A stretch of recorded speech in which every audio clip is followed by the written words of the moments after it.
پر ہماری جنت اور دوزخ کا دار و مدار ہے، اس کے فیصلے کا اللہ نے کوئی حل نہیں رکھا ہے دنیا میں، کوئی بھی حل مقرر نہیں کیا ہے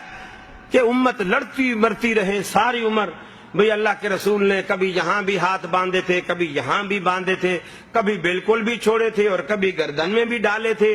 اور کوئی بھی طریقہ بھی اللہ کے رسول نے ہر طریقے سے پڑھی۔ یہ اکثر لوگوں کے منہ پہ یہ جملہ ہوتا ہے اللہ کے رسول نے ہر طریقے سے پڑھی، ایسا نہیں۔ لوگ لڑ رہے ہیں، جھگڑ رہے ہیں، ارے میاں آمین اونچی کہتے ہو، شور مچاتے ہو مسجد میں، کیا تماشا بنا ہے؟ نماز کو خاموشی سے پڑھو۔ ایک بات ہے، بعض لوگوں کی سمجھ میں آتی ہے یہاں بات تو ٹھیک ہے، لیکن امام جو کھڑا ہوا شور مچا رہا ہوتا ہے، وہ قرات نہیں کرتا،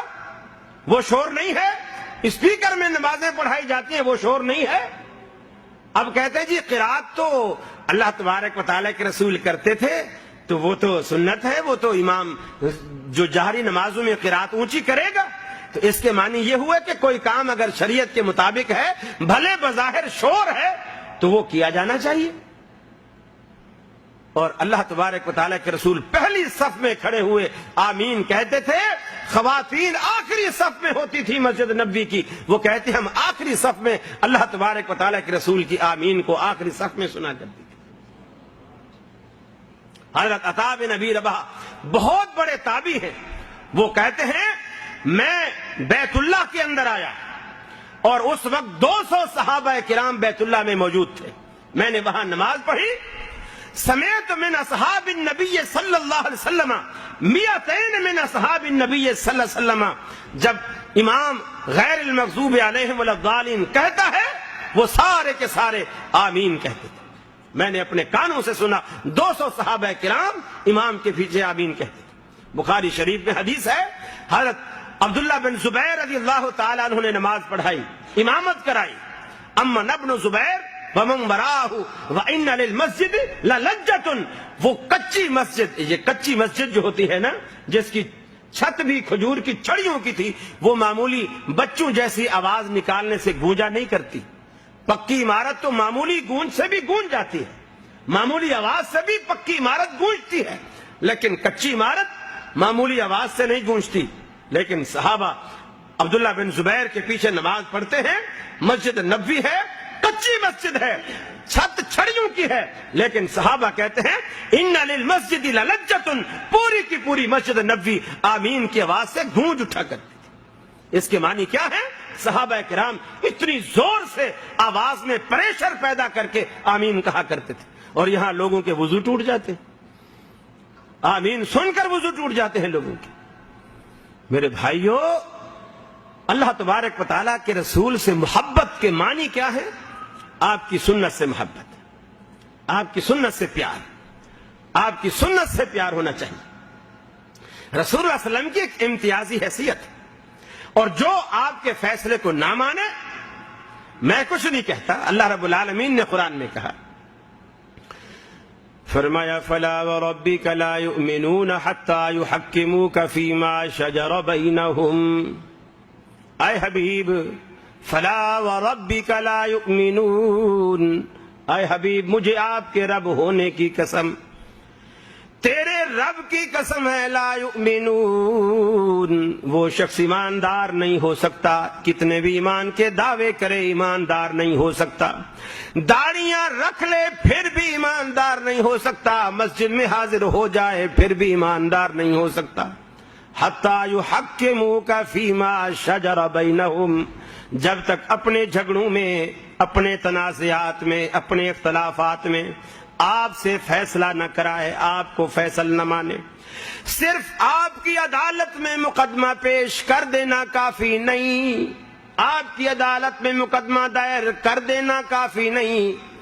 ثم لا یجدوا فی انفسہم حرجا مما قضیت، یہ بھی لازم ہے کہ جب آپ فیصلہ سنا دیں، ان کے دلوں میں کسی قسم کی کوئی گھٹن، کوئی چبھن، کوئی تنگی، کوئی ملال، کوئی رنج، غم، صدمہ، کوئی چیز ان کے دل میں باقی نہ رہے۔ وَيُسَلِّمُوا تَسْلِيمًا، آپ کے فیصلے کو دل و جان سے تسلیم کر کے چلا جائے، تب تو مومن ہے۔ اگر آپ کے فیصلے کو دل و جان سے نہیں مانتا، صرف آپ کی عدالت میں مقدمہ لاتا ہے، آپ سے فیصلہ کرانے کے بعد دل میں تنگی محسوس کرتا ہے، جیسے حضرت عبداللہ بن زبیر کے پڑوسی نے تنگی محسوس کی کہ آپ نے انصاف نہیں کیا، اللہ نے فرمایا فلا وربک لا یؤمنون، ساری دنیا کے لوگ اسے مسلمان کہتے رہیں، سعودیہ کے مفتی بھی مہر لگا کے اسے مسلمان مان لیں، پاکستان کی نادرا کمپنی والے سارے کے سارے نادرا شناختی کارڈ میں اسے مسلمان تسلیم کر لیں، پاسپورٹ آفس والے بھی اسے مسلمان تسلیم کر لیں، لیکن اللہ رب العالمین کہتا ہے فلا وربک لا یؤمنون، اے حبیب تیرے رب ہونے کی قسم ساری دنیا مومن کہتی رہے لیکن میں اسے کبھی مومن ماننے کو تیار نہیں۔ اللہ رب العالمین کے ہاں دنیا کے رجسٹر، نادرا کے فارم، دنیا کے پاسپورٹ نہیں چلا کرتے، اللہ کے ہاں اپنی ہی مہریں، اپنے رجسٹر ہیں جو رب العالمین کے ہاں کارگر ہوتے ہیں، جب تک اس رجسٹر میں بندہ مسلمان نہیں ہوگا اللہ رب العالمین کے ہاں مسلمان ہو ہی نہیں سکتا۔ اللہ کے حبیب نے فرمایا وَمُحَمَّدٌ فَرْقٌ بَيْنَ النَّاسِ، اے کائنات کے لوگوں، ساری دنیا کے اختلافات مٹانے کے لیے رب العالمین نے جس طرح کوئی نہ کوئی چیز پیدا کر دی ہے، اسی طرح دین کے اختلافات مٹانے کے لیے بھی رب العالمین نے ایک کسوٹی، ایک پیمانہ، ایک معیار، ایک فارمولا، ایک ایسی چیز رب العالمین نے پیدا کر دی ہے جس سے دین کے سارے فرق مٹائے جا سکتے ہیں۔ ایک کہتا ہے جائز ہے، دوسرا کہتا ہے ناجائز ہے، ایک کہتا ہے حلال ہے، دوسرا کہتا ہے حرام ہے، ایک کہتا ہے آج دن ہے، دوسرا کہتا ہے رات ہے، ایک کہتا ہے ہاتھ سینے پر باندھو، دوسرا کہتا ہے ناف پر باندھو، ایک کہتا ہے آمین اونچی کہو، دوسرا کہتا ہے دل میں کہو، ایک کہتا ہے امام کے پیچھے فاتحہ پڑھو، دوسرا کہتا ہے کہ نہ پڑھو۔ فرمایا وَمُحَمَّدٌ فَرْقٌ بَيْنَ النَّاسِ،